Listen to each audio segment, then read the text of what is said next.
তারপর যেই কাপড় চেঞ্জ করতে যাব ঠিক সেই সময় কোথা থেকে যেন পেতনি এসে হাজির। দেখলাম নীলা। আমাকে দেখা মাত্রই নীলার সাথে সাথে তার মুখ বন্ধ করে দেওয়ালের সাথে তাকে চেপে ধরলাম। নীলা কেঁপে উঠলাম। একদম দুইজনের কাছাকাছি আছি। নীলা লজ্জায় চোখ খুলছে না। এটা দেখে আমি আস্তে আস্তে ওর মুখ থেকে হাতটা সরালাম। নীলা তখন কোনো কিছু বলছে না কিংবা কোনো কিছুই করছে না, শুধু দেখেই যাচ্ছে। আসসালামু আলাইকুম এভরিওয়ান। 15 বছর পর এই গল্পটার পার্টগুলো আমি ফেসবুক পেজে কন্টিনিউ করতেছি। তোমরা চাইলে সেখানে দেখে আসতে পারো। আগের পার্টগুলো টিকটকে প্রাইভেট করা হয়েছে, যারা না দেখছো অবশ্যই আমার ফেসবুক থেকে দেখে আসতে পারো। নাম হইলো সাইমন অন ফায়ার সামি। তো আর বেশি দেরি না কইরা চলো আমরা গল্পটা কন্টিনিউ করি। নীলা তখন কোনো কিছুই বলছে না। আমি তার ঠোঁটটা আমার কাছে টানছে। আস্তে আস্তে ওর দুইটা হাত চেপে ধরলেই ও শিউরে ওঠে। ওর ঠোঁটের ছোঁয়া পেতে আমাকে যেন পাগল করে টানছিল। ওর ঠোঁট দুইটা নেশা যেন আমাকে পেয়ে বসেছে। আমি আস্তে আস্তে এগিয়ে গেলাম। একে অপরের মুখে শ্বাস প্রশ্বাস যেন একে অপরের উপরে পড়ছে, যেমন একটা নেশা তৈরি করছে। নীলা বুঝতে পেরে ছুটার চেষ্টা করেও শক্তির সাথে পেরে উঠিনি, আর পারলো না। দেখলাম নীলা এখনো চোখ খুলছে না। আমার ছোঁয়া পেতে সে প্রস্তুত। একটু পর 4 টুট এক করে দিলাম। দুইজনের নেশায় ডুবে গেলাম। কতক্ষণ ছিলাম নিজেরও জানি না।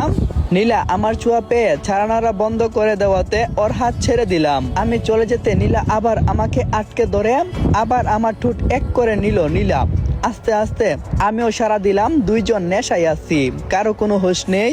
একটু পর কি হলো, আমার স্পর্শ পেয়ে নীলা আমার পিঠে যেন খামচি মেরে ধরছে। হয়তো এই প্রথম কোনো পুরুষের স্পর্শে সে পাগল হয়ে পড়েছে। হয়তো সে বুঝতে পারছে না সে এখন কি করতে চলছে। কিছুক্ষণ পর কে জানি দরজায় কলিং বেল বাজালো। তারপর দুইজনে হুঁশ ফিরলো। আমি নীলাকে ছেড়ে এবার ওয়াশরুমে চলে গেলাম। আর একটু হলে হয়তো কন্ট্রোল হারিয়ে ফেললাম। নীলা দাঁড়িয়ে দাঁড়িয়ে ভাবছে এটা কি করলাম, এটা কি হলো বলে লজ্জায় মুখ যেন লাল হয়ে গেল। আর একটু হলে তো সবকিছু শেষ হয়ে যেত। চিচি এ করতে যাচ্ছিলাম কি আমরা, কিন্তু একটা বিষয় বুঝতে পারছিলাম না। এর ছোঁয়া আমাকে পাগল করে দিচ্ছিল কেন? কি এমন জাদু আছে ওর মাঝে? আমি নিজেকে কন্ট্রোল করতে পারছিলাম না। আবারও কলিং বেল বেজে উঠলো। দরজা খুলে দেখে নীলা সব বান্ধবীরা আসছে। মীরা বলল, কিরে নীলা, তোদের কি এখনো ঘুম হয়নি নাকি?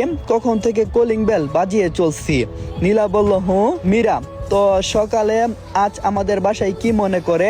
মীরা বলল, তোর সাথে দেখা করতে আসলাম। নীলা বলল, ও আচ্ছা, তাহলে চল নিচে গিয়ে গল্প করি। মীরা বলল, কিন্তু দুলাভাই কই? দুলাভাইকে তো এখনো দেখছি না।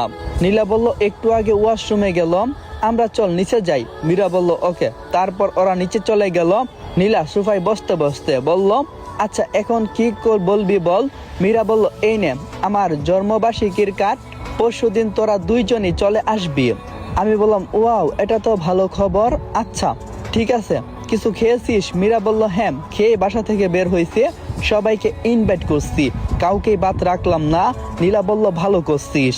এই বয়সে তুই এখনো বিয়ে করলি না, বুড়ো হয়ে গেলি, আর কবে বিয়ে করবি রে? মীরা বলল, তোর তো বিয়ে হয়ে গেছে, তাই আমাকে নিয়ে মজা করছিস? নীলা বলল, আরে না, মজা না, সত্যি বলছি। তোর বিয়ের বয়স পার হতে চললো, এখনো বিয়ে করলি না?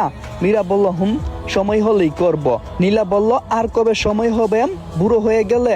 মীরা বলল, যাকে ভালোবাসছিলাম তাকে কথা দিয়েছি, তার জন্য আমি এখনো অপেক্ষা করছি। নীলা বলল, ওহ তাই নাকি? ছেলেটা কি করে? মীরা বলল, ছেলেটা অনেক ভালো রে, অনার্স শেষ করলো, চাকরির জন্য আবেদন করছে, কিন্তু হচ্ছে না। ওর চাকরি হলেই আমাদের বিয়ে। নীলা বলল, ও আচ্ছা, তাহলে পারিবারিক ভাবে তোমাদের সম্পর্ক মেনে নিয়েছে? মীরা বলল, হ্যাঁ, আমার পছন্দ ছাড়া কাউকে বিয়ে করব না, তাই বাবা মা বাধা দেয়নি। নীলা বলল, ও আচ্ছা, ভালোই হয়েছে, তাহলে চালিয়ে যাও। মীরা বলল, আচ্ছা তোর বরটাকে তো দেখলাম না, কিরকম ভালোবাসে তোকে? নীলা নিশ্চুপ। মীরা বলল, কিরে চুপ হয়ে গেলি কেন? নীলা বলল, না অনেক ভালো ও। মীরা বলল, ও তোর বরের কথা বলতেই তুই এভাবে চুপ হয়ে গেলি কেন? কোনো ঝামেলা হয়েছে কি? নীলা বলল, না না, তেমন কোনো কিছুই না। ঠিক তখন নীলার বাবা এসে বলল,